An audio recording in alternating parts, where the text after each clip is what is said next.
Dear students of class 11th, welcome to English literature class. At present, Act 1, Scene 2 is going on. Please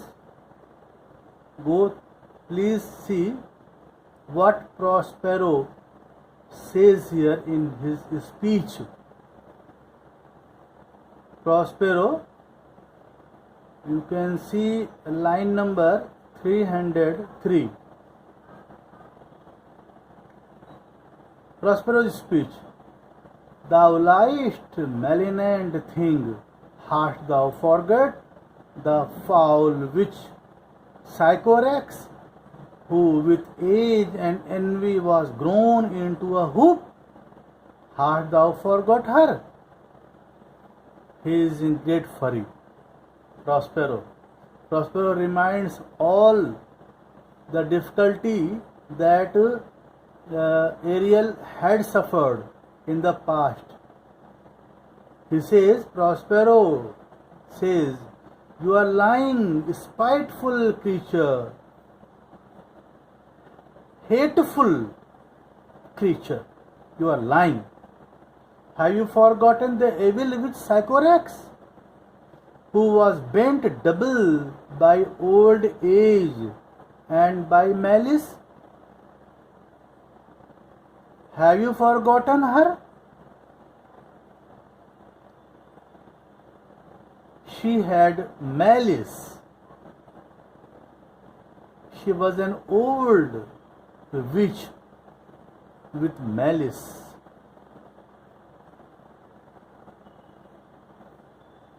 Ariel said, no, sir. No, I have not forgotten. Prospero, thou hast. Where was the born?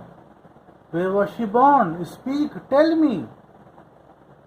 You have forgotten. Ariel, where was she born? Tell me where she was born. Ariel says, sir, in Argier. Argier means Algiers. Algiers, the capital of Algeria. Algiers. Prospero. Oh, was she so? I must once in a month recount what thou hast been, which thou forgettest. Oh, she was, I think. Yes, she was from Algiers. I think I must tell you once a month what you used to be, because you tend to forget it.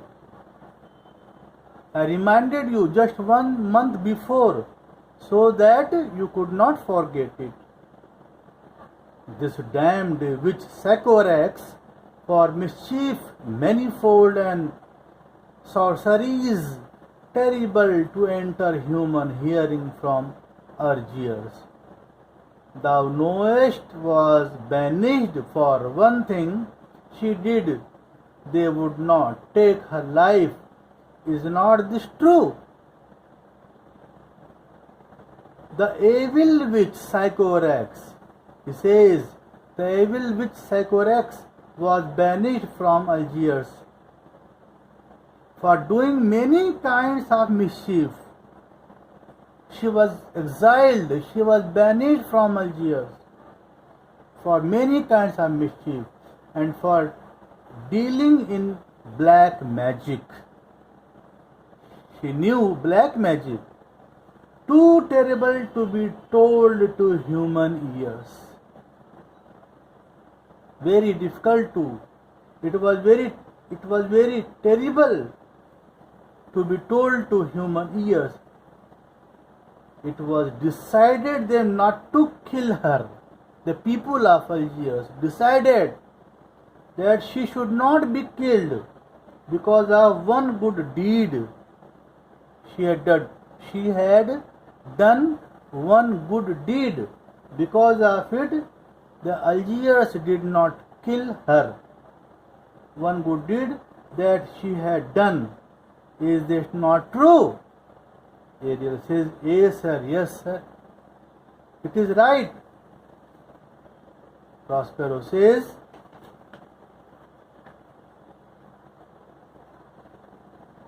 this blue-eyed hag was hither brought with child. Very important, mind it. This blue-eyed hag was hither brought with child, and here was left by the sailors.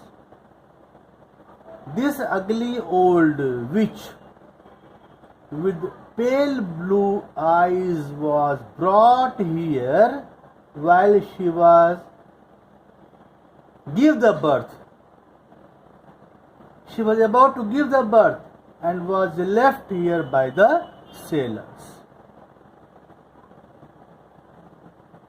She was about to give the birth and was left here by the sailors. Thou, my slave, as thou reportest thyself, was then her servant.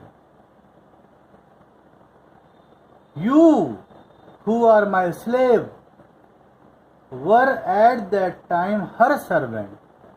You were servant of Sycorax at that time. You were slave. And for thou was a spirit too delicate to act her earthy and abhorred commands, refusing her grand hastes. She did confine thee by help of her more potent ministers, and in her most unmitigable rage into a cloven pine. As you were very delicate, as you were too delicate a spirit to carry out her coarse and evil orders, you were too little, too delicate. You were not able, you were not competent enough to obey her commands. And all the coarse and evil orders given by Sycorax. What happened then? Refusing her grand haste, she did confine thee by help of her more potent ministers, and in her most unmitigable rage into a cloven pine. She was annoyed because you were not able, you were not competent enough to carry out her orders. So she annoyed with you beyond any measure. Therefore, with the help of more powerful subordinates, she made you a prisoner in a split pine tree, divided, split in many parts, split pine trees. She made you prisoner.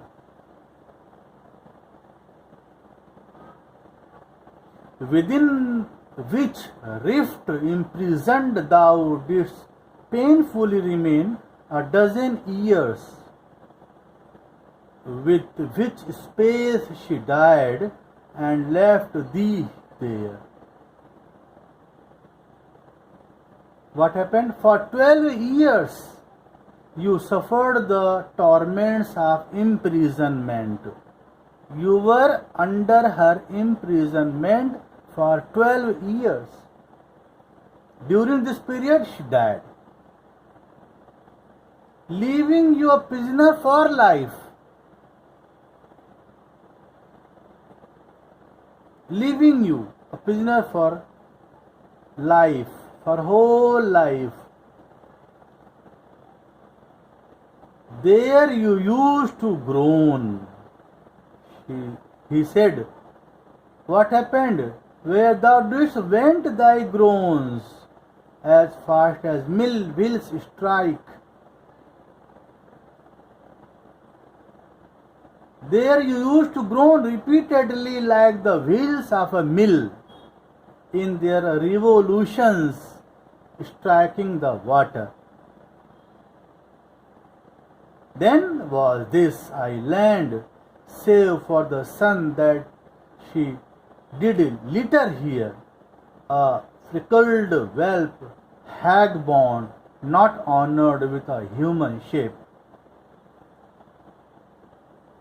At that time, this island was totally uninhabited.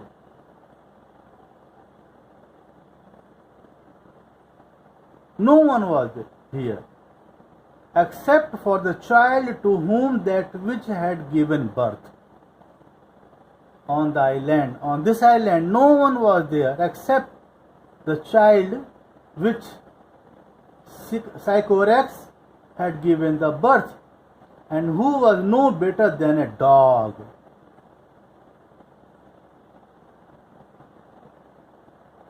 To whom she has given birth was not better than a dog with his spotted body.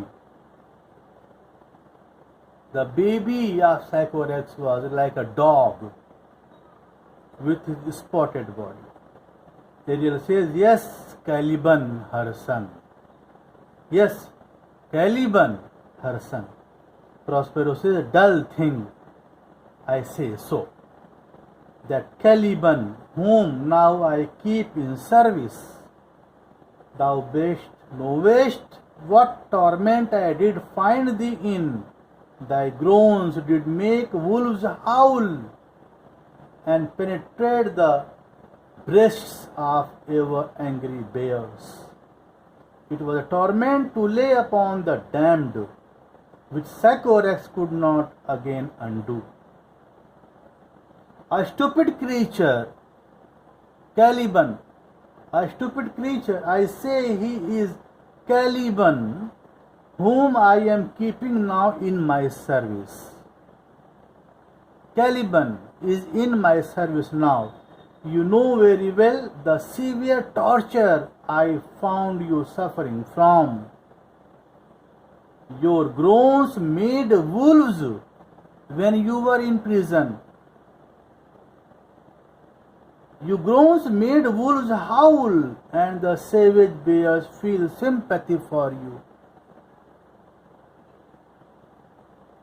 Your groaning, by your groaning, even the wolves and bears feel sympathy.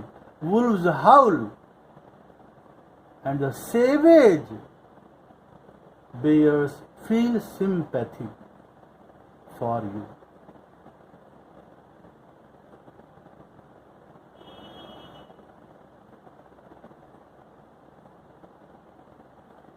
It was a torture fit to be inflicted on those who were sent to hell. The people who were thrown in the hell probably would be better than you.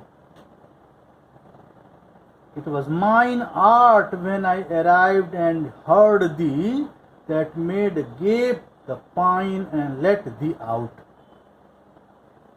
He says, Sycorax could not undo the curse because she died.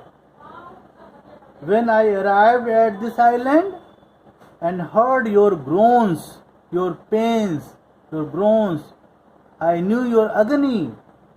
I opened the pine tree with my magic and I let you out. I made you free from that pine tree. Ariel says, I thank thee, Master. I am very grateful. I thank you. I thank you, my Master, for this. Prospero says, if thou more murmured, I will rend an oak and peg thee in the knotty entrails till thou hast howled away 12 winters. Prospero threatened Ariel. He says, if you grumble again, if you complain again against me, I will split an oak tree, I will split an oak tree and make you a prisoner within its knotty, with its complicated roots, till you cry in pain for another 12 years. Another 12 years. Another 12 years I will make you prisoner. If you complain any complaint against me, Ariel says, pardon master. Sorry. Pardon master. I will be correspondent to command and do my spiriting gently. I beg your pardon, master. I will obey your orders and will do my duty willingly. I will do my duty. Prospero says, do so, and after 2 days I will discharge thee. Prospero said, do so. Obey my orders, and after 2 days I will discharge you from my service. I will make you free. Ariel says, that's my noble master. What shall I do? Say, what shall I do? You are my noble master. What you want me to do? Give me order. I am ready to do. Give me your orders. Prospero says, go. Make thyself like a nymph over the sea. Be subject to no sight but thine and mine, invisible to every eyeball else. Go, take this shape and hither come into. Go hence with diligence. Prospero orders Ariel, go and change yourself into a sea nymph. Nymph is a larva of certain insect. Nymph. Sea nymph. Go and change yourself into a sea nymph. Make yourself invisible to all eyes except mine. Except mine. You must be invisible except me. Go, take this form. Go, change yourself, convert yourself into a nymph and come here. Carry out this order promptly, immediately. Carry out this order. Exit Ariel. Ariel exits from there. Ariel exit. And what happens? What happens next in the scene? You will study in my next video. Thank you so much, students.